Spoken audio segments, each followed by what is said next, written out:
Ignorantia juris non execusat, wajah penjara belum tentu cerminan hukum negara, tak tahu fakta itu biasa, tahu hukum maka itu niscaya. Assalamualaikum warahmatullahi wabarakatuh. Nama saya Eliza Hoirun Najwa dengan NIM 1062000057 dari Prodi Hukum Tata Negara Fakultas Syariah Universitas Islam Negeri Sultan Taha Saifuddin Jambi. Mohon izin bicara biasa saja, hanya tentang fakta, center fanda, dan kepastian saja. Sedikit menganalisa serta berpendapat tentang norma, perbuatan hukum atau pelanggaran hukum, dan sanksi pada video yang dibuat oleh Saudara Alwi, Ahmad Bukhari, Dedek Nurfalah, dan kawan-kawan jika dihubungkan dengan kontrak mata kuliah ilmu hukum sebagaimana yang tertera. Yang pertama harus kita ketahui terlebih dahulu yaitu pengertian singkat dari norma. Norma yang biasanya diartikan sebagai aturan dalam kehidupan manusia adalah suatu rangkaian aturan yang ditunjukkan kepada anggota masyarakat yang berisi ketentuan, perintah, kewajiban, dan larangan agar dalam masyarakat tercipta suatu ketertiban dan keadilan aturan sosial yang dibuat oleh lembaga tertentu. Ada 4 macam norma. Yang pertama, norma agama, yaitu aturan yang ditetapkan dalam sebuah agama. Biasanya tertuang dalam kitab suci. Di dalam kitab suci dilengkapi dengan sanksi dan juga hukuman yang akan diterima oleh seseorang yang telah melanggar aturan. Pada norma agama, sebuah sanksi atau hukuman akan diberikan dalam sebuah dosa atau hukuman yang berlaku pada masing-masing agama. Yang kedua, ada norma kesopanan. Norma ini berkaitan dengan sopan santun, tata krama, dan juga adat istiadat. Norma kesopanan juga didasari oleh beberapa hal diantaranya yaitu kebiasaan, kepatutan, kepantasan yang berlaku dalam masyarakat. Contohnya, menghormati orang yang lebih tua, tidak berkata kasar, kotor, maupun berperilaku takabur, tidak menyela pembicaraan orang lain, dan lain-lain. Yang ketiga, norma hukum.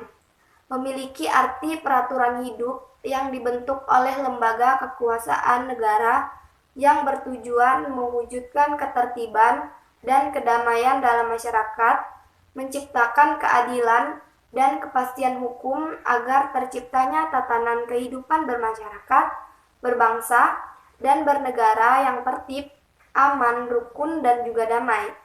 Bagi orang yang melanggar akan dikenakan hukuman berupa denda atau bahkan kurungan penjara.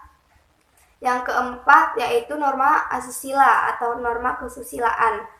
Nah, merupakan peraturan hidup yang bersumber dari hati nurani manusia. Contohnya, bersikap ramah pada tetangga, menolong orang yang sedang membutuhkan pertolongan, dan harus berani berkata benar. Hukuman yang diberikan berupa sanksi sosial seperti dikucilkan dari masyarakat. Pada kontrak kuliah ilmu hukum terdapat ketentuan, perintah, dan kewajiban yang harus dilaksanakan serta terdapat larangan-larangannya. Ketentuan yang pertama yaitu kehadiran kuliah mahasiswa 75% dari total tatap muka. Artinya, mahasiswa harus hadir atau present dalam perkuliahan minimal 75% dari total tatap muka. Jika di dalam perkuliahan terdapat 15 kali pertemuan, maka minimal jumlah kehadirannya harus di atas 13 kali pertemuan dari total tatap muka. Yang kedua, setiap peserta didik wajib memenuhi komponen item penilaian. Ada 4 komponen item penilaian yang telah ditentukan. Yang pertama, penugasan. Yang kedua, ujian tengah semester atau UTS. Ketiga, ujian akhir semester atau UAS. Dan yang terakhir yaitu partisipasi dari mahasiswa. Yang ketiga, dalam pelaksanaan perkuliahan wajib mengikuti aturan yang telah ditentukan oleh fakultas. Sebagaimana pada pasal 1 ayat 3 Undang-Undang Dasar 1945 tentang bentuk dan kedaulatan, yaitu Indonesia merupakan negara hukum. Menurut pakar hukum berkebangsaan Belanda, hukum merupakan kumpulan-kumpulan aturan berisi perintah dan larangan yang bersifat memaksa dan apabila melanggarnya dapat dikenakan sanksi.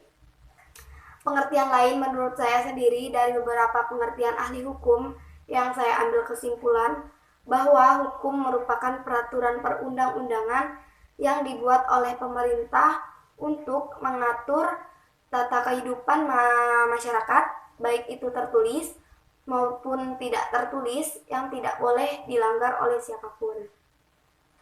Gensstrafe Sonderschuld, tiada hukuman tanpa kesalahan. Pada minggu lalu terdapat perbuatan hukum atau pelanggaran hukum yang dilakukan oleh Saudara Alwi, Ahmad Bukhari, Dedek Nurfala, dan kawan-kawan yang lain yang berhubungan dengan kontrak mata kuliah ilmu hukum. Salah satu norma yang dilanggar pada pelanggar hukum tersebut adalah tidak melaksanakan atau adanya keterlambatan pengiriman jawaban pada ujian tengah semester atau UTS yang dilakukan pada tanggal 20 November 2020 beberapa minggu yang lalu, dan telah melanggar salah satu norma, yaitu norma kesopanan. Salah satu pelanggar itu berbuat seperti tidak mempunyai sopan dan menyela pembicaraan orang lain. Perilaku tidak sopan atau tidak tahu sopan santun istilahnya disebut dengan kurang ajar, yang mengakibatkan pelanggar hukum mendapatkan sanksi dari pihak yang berwenang, yaitu dosen pengampu ilmu hukum. Sesuai dengan yang sudah kita bahas di atas tadi, bahwa setiap perbuatan pelanggaran hukum itu pasti ada teguran dan sanksi hukuman yang didapat. Sanksi bagi pelanggar norma kesopanan tersebut adalah berupa video permintaan maaf kepada dosen dan juga teman-teman mahasiswa lain yang di-share melalui story WhatsApp, dan mereka mendapatkan sikap yang buruk dari orang lain seperti dicemoohkan, dicela, dan dikucilkan dari pergaulan serta dipermalukan melalui story WhatsApp. Adanya sanksi tersebut untuk memberikan efek jera dan diharapkan mahasiswa agar bisa menaati dan tidak mempunyai kebiasaan untuk melanggar aturan yang diberlakukan. Membuat kekeliruan itu manusiawi, namun tidaklah baik untuk mempertahankan terus kekeliruan. Sekalipun esok langit akan runtuh atau dunia akan musnah, keadilan harus tetap ditegakkan. Hendaklah keadilan ditegakkan walaupun dunia harus binasa. Sekian yang dapat saya jelaskan. Saya ucapkan terima kasih atas partisipasi yang telah diberikan. Semoga video ini dapat memberikan manfaat bagi kita semua. Ut sementem feceris itametes. Siapa menanam sesuatu, maka dialah yang akan memetik hasilnya. Jika menabur angin, maka badailah yang akan dituainya. Sesungguhnya gagalnya mempelajari ilmu hukum karena memusuhinya. Bersabarlah terhadap kerasnya sikap seorang guru. Kata ayah saya, keraslah pada diri maka hidup akan melunak padamu. Namun jika engkau lunak pada diri, maka hidup akan keras kepadamu. Wassalamualaikum warahmatullahi wabarakatuh.